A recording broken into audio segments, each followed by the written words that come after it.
will be pure online. So no need to go to school kahit may laboratory lecture o laboratory work kayo next week, but that's still online. So kindly coordinate your professor for that activity. So that will be happen, no, alternate. So to start with our lesson of floating point representation part 2, ang gagawin natin dito is to reverse. From previously, last Tuesday, we performed this in decimal to hexa using floating point. This time, we will use hexa, go back to decimal. So, ito yung previous natin. As you notice, ito yung kailangan natin itandaan. So, the IEEE 754, we have the 32-bit, or let's say 8-bit, and then 64-bit. 8-bit, 32-bit, and 64-bit. So, do you still remember this, guys? On how we can convert? Naalala pa po ba ito? O nakalimutan na? So, uploaded naman to sa Blue Book ninyo. So, you can download it for your references. So, today, let's try to solve this another example, but in reverse process. So, floating point representation as part 2. Wait, I'm going to share my screen first.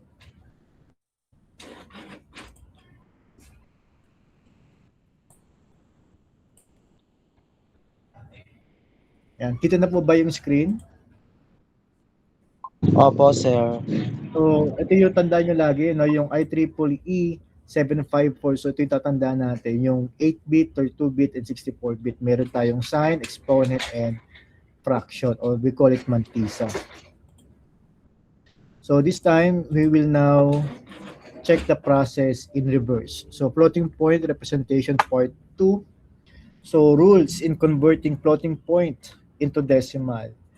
So, we will now get the original number in hex, then convert it into binary. Then separate the sign, the exponent, and the mantisa field. Then extract the mantisa from normalized to denormalize. Then extract the exponent from k-bias. So, pag 8 bits, we use 3. Pagka 64-bit, 32-bit, we use 127. Ayan, denormalize, then convert into binary, then get the decimal numbers. For understanding, let's have an example.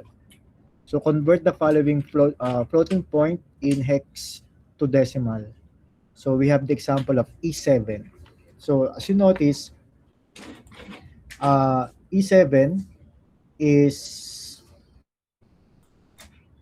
hexa number, and each hexa number has a 4 bits.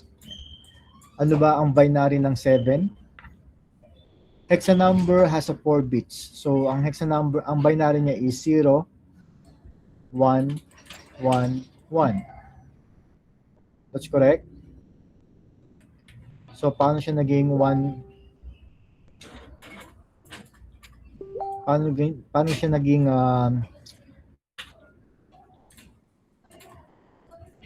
nagets po ba, guys? Yung conversion niya. And E is 1, 1, 1, 0. So, paano nangyari yon? Nalala nyo ba yung 1, 2, 4? Nalala nyo ba to, guys? 8. Then, 1, 2, 4, 8. So, i-add nyo lang yung mga naka-1. Ay, magiging hexa ulit siya. So, yung 7, 1 plus 2 plus 4 is 7. Then sa E, 2 plus 4 plus 8 is 14, and that is E. So, combine nyo lang yan, magiging 1, 1, magiging 1, 1, 0, and 0, 1, 1. So, ganyan ang itsura niyan. And then, we will use the 8 bits. floating point. This is your sign. So, kunin mo lang yung pinaka-first bit dun sa number 1 mo. And this is your exponent. And this is your fraction. Or let's say mantisa. Ayan. So, we have the sign, the exponent, and the fraction. Did you get it, guys? Number 2. Ayan. So, for your mantisa, number 3, get the sign. Ito yung sign mo. And then, put dot, point 0111. Ano yung 01111? Ito yung fraction. So, wag nyo munang pansinin si exponent kay number 3. Just focus on the mantisa. 1.01111. Question, guys. Did you get it, guys? Number 3. How about number 4? The exponent, 110. So, in decimal, that is 6. Then, 6 minus 3. Bakit 3? Because 8 bits, ang k-bias niya is 3. Pagka 16-bit and up, we use, ang bias niya is, nandito yan sa first topic natin. Ayan. 8 ang gagamitin mo. Pagka 32-bit, we have 8. Did you get it, guys? Pagka 8-bit, we use 3. Pagka 32-bit, we use 8. So, what we do? 6 minus 3. Again, nanggaling po ang 3 kay 8 bits. Ayan. Yan po yung nahanap sa atin. So, 6 minus 3 is 3.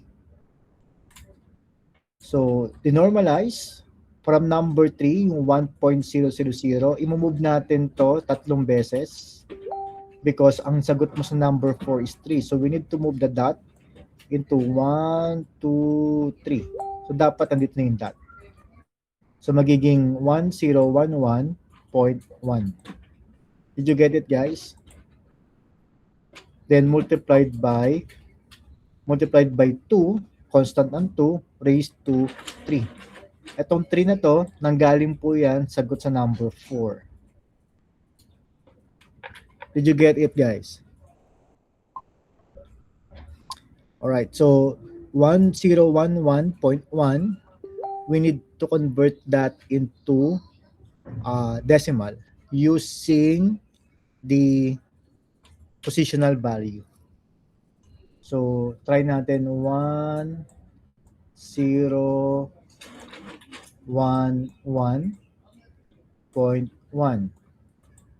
So, yung 0.1, hatiin muna natin. Ito yung dot niyan. So, gagawin natin, kunin natin to. This is 1. This is 1. This is 0. And this is 1. So, 1 times 2. 1 times 2.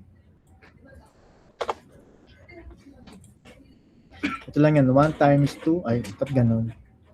1 times 2. Kailangan dito na nga lang ako magsusulat. Wait lang ha.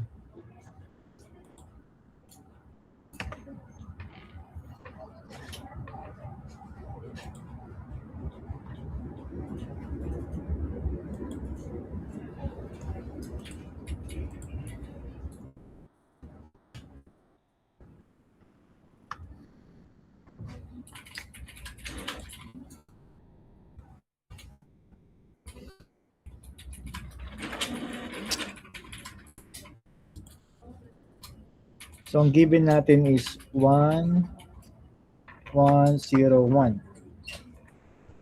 Ayan.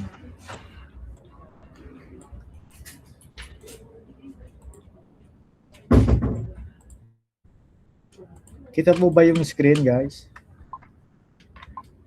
Kunin natin yung 1, kunin natin yung 0, kunin natin yung 1, then kunin natin yung 1. So, sila ay naka-binary. So, times 2, times 2, times 2, times 2. So, ang position ng first one is 0. So this will be 2 raised to 0. Then, yung 0, ang position niya is 1. So that will be 2 raised to 1. Yung second 1, ang position niya is 2. Pangalawa siya. So that is 2 raised to 2. At yung huling 1, ang position niya is pangatlo. So that will be 2 raised to 3. Did you get it, guys? So 2 times 2 raised to 0. 2 raised to 0 is automatically what? 1. Then 2 raised, this will be 0. Any number that multiplied to 0 is 0. Then this will be 2 times 2 is 4 times 1, 4. So next, 2 times 2 times 2 times, sorry. 2 times 2 times 2, 8 times 1, 8. And then pag in-add mo po sila, 1 plus 4 plus 8, that is 13. Then, if you remember, meron tayong decimal na 0.1. So yung 0.1, this will be 1 times 2 raised to negative 1. So, bakit negative 1? Anyone can explain bakit negative 1?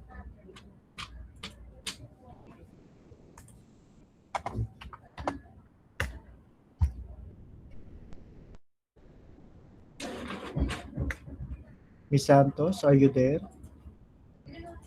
Bakit negative 1 yung decimal? Kasi po sa decimal na po siya. So, it will start negative 1, correct?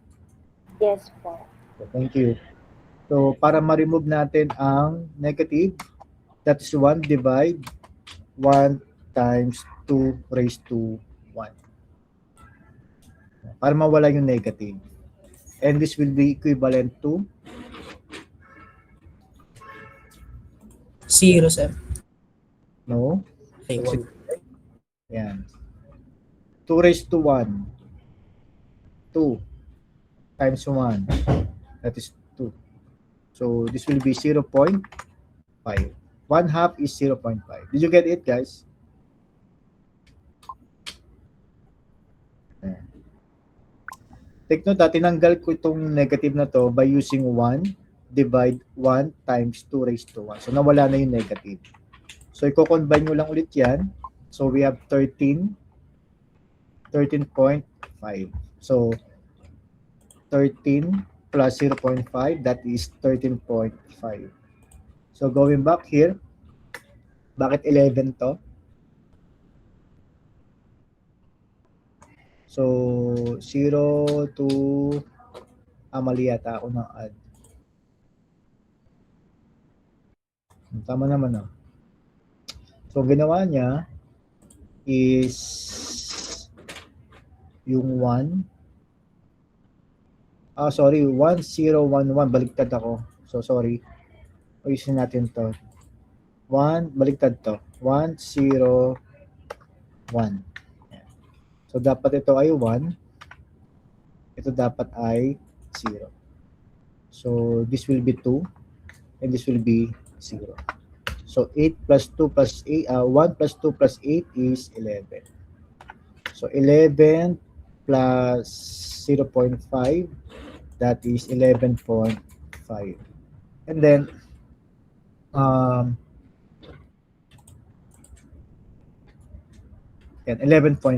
Number 7, ang sign natin is negative. Bakit negative?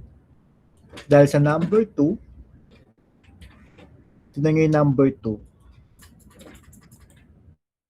Yung number 2 niya is 1. Correct. That's correct, Naibe. So pag 1, based on our discussion last time, yung last week, pagka negative, pag 1 daw, that is for negative. So we will now declare our answer as negative 11.5. Did you get it, guys? Alright, so try natin itong 32-bit floating point number of 4436100. So, medyo mahaba to. Pero try pa rin natin. Then kayo naman mamaya dito sa number 1 and number 2. So, try natin itong sagutan, itong 4436100.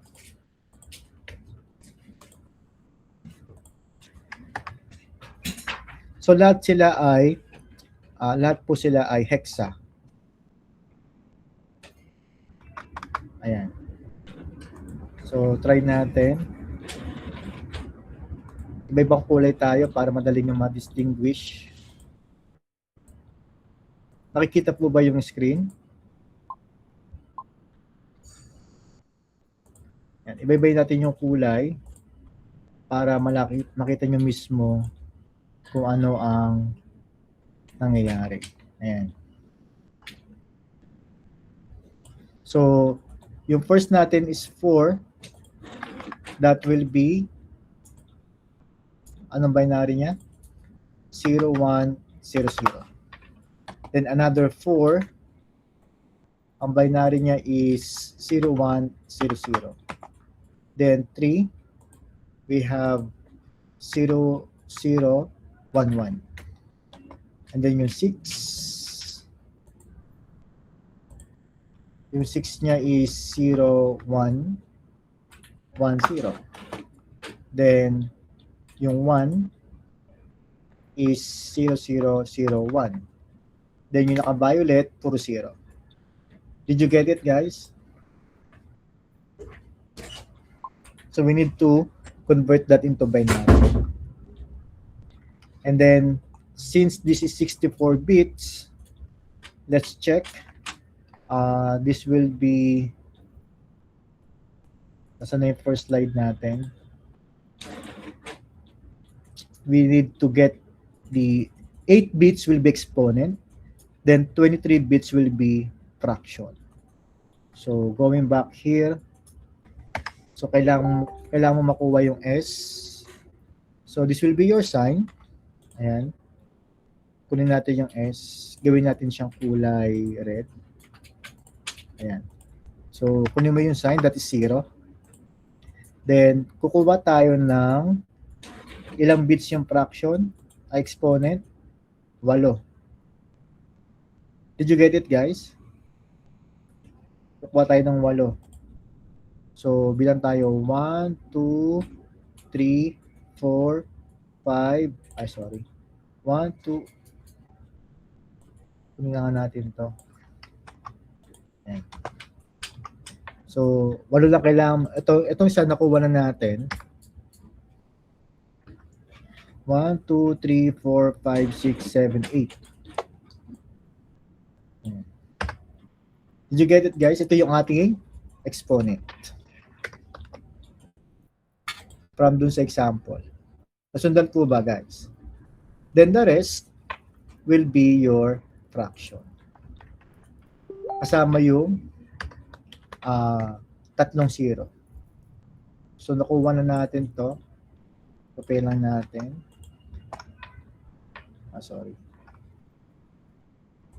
Copy natin to. Lagyan natin dito.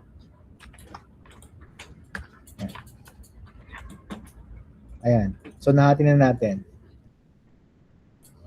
Nasundan to ba, guys?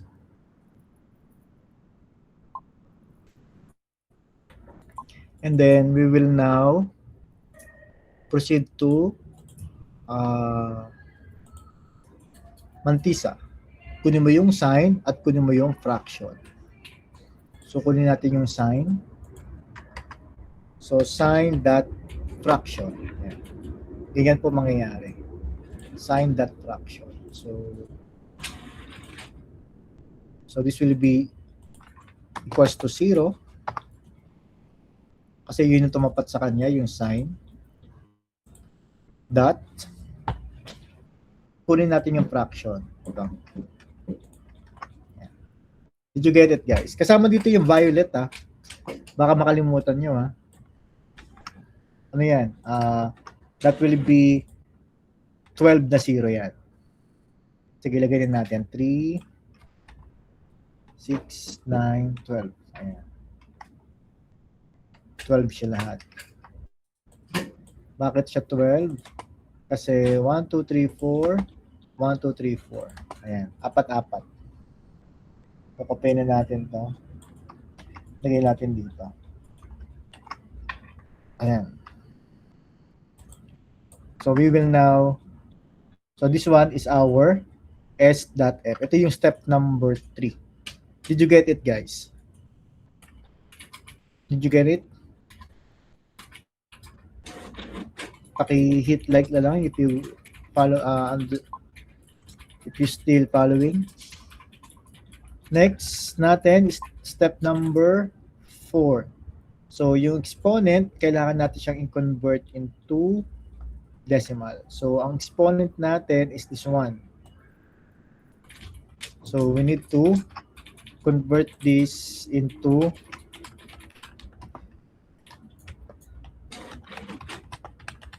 decimal. Ayan. Can anyone convert this?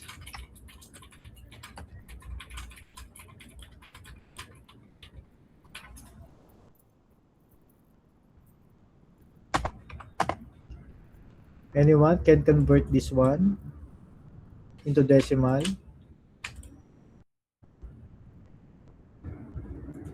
So it will be 0, 1, 2, 4, 8, 16, 32, 64, 1, 2, 8.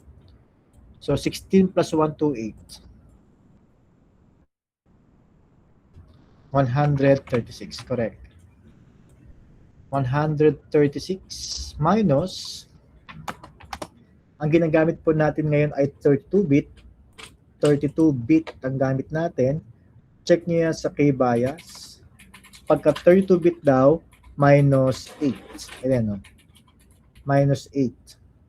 So this will give you 36 minus 8 is equals to, what's the answer?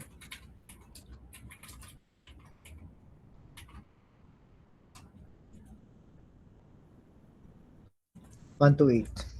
Thank you. So meron na tayong sagot for number 4. Now let's denumeralize. So medyo mahaba to. Lagpas-lagpas.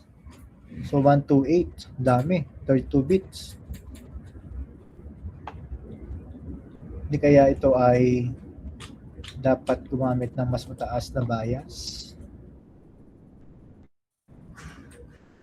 Pero 8 kasi nilagay niya dito eh. Pero anyways, sige. So itong dot na to, since ilang piraso lang yan, so lahat yan mamumove. Magkakaroon ng maraming 0. So ilan na ba ito lahat? 1, 2, 3, 4, 5, 6, 7, 8, 9, 10, 11, 12, 13, 14, 15, 16, 17, 18, 19, 20, 21, 22, 23, 24, 25, 26, 27. So, tanggalin na natin itong dot. Magkakaroon dito ng times 2 raised to 128. So, this will be exponent.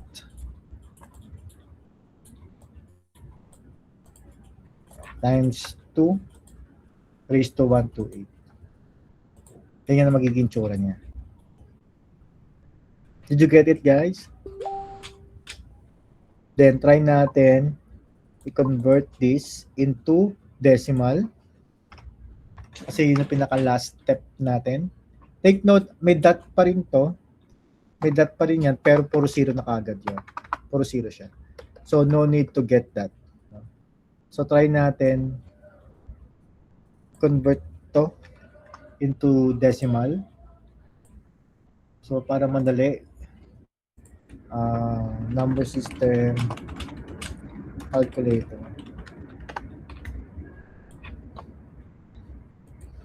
So, this will give you Pwede naman kayo gumamit ng calculator guys if masyadong mahaba yung binary niya. So binary into decimal, base 10. So we have this one. Copy natin. Ayan.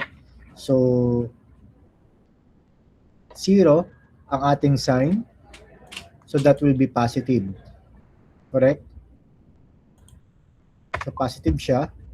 Pero no need to sign, no need to put positive sign na. So we have now 28,344,320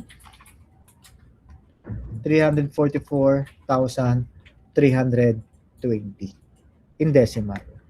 O let's say, tanggalin mo yung comma, mag-base 10 ka na lang dito sa dulo. Base 10 ka na lang. Ayan. So this will be our final answer. Did you get it, guys? The 7 steps. Questions? Clarifications?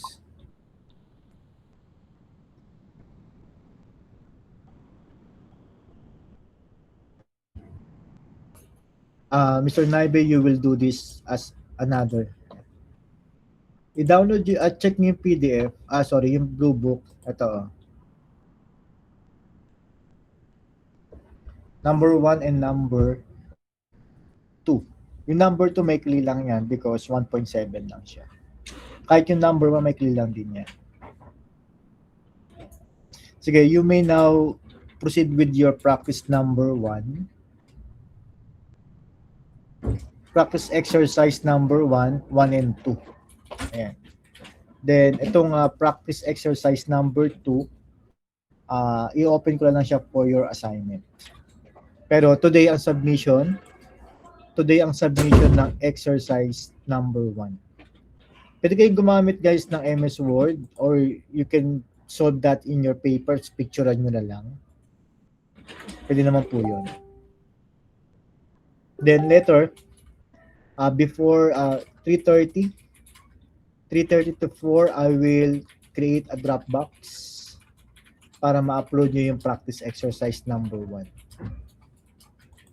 sa ating blue book. Questions or clarification, guys? Alam na po gagawin. Yes, James. Sakto. Sir, yung assignment, yung exercise number 2 hanggang kailan po deadline? Open siya hanggang next week naman. Sige po, thank you po. Yung practice exercise 1, today po siya.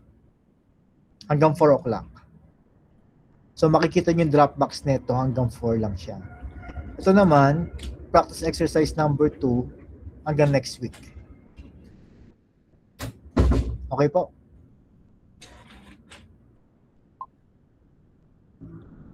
Any other concerns? You can use any paper for your solution. Pwede po 'yan. Pwedeng online, wag lang galing kay ChatGPT. Malin ka tayo pare-parehas pag naka-ChatGPT yan. Okay na po. Any more clarifications?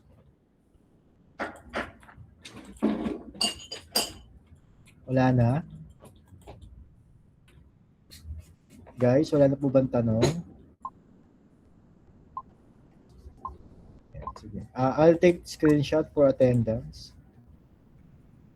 Kasi may monitoring kami nito, kaya kailangan magpasa.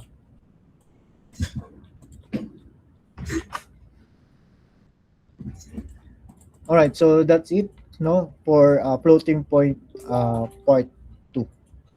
So if you don't have more questions, kindly do your practice number 1, practice exercise number 1 until 4 p.m. Thank you guys. Ingat. Thank you, sir. Thank you po, sir. Thank you po, sir.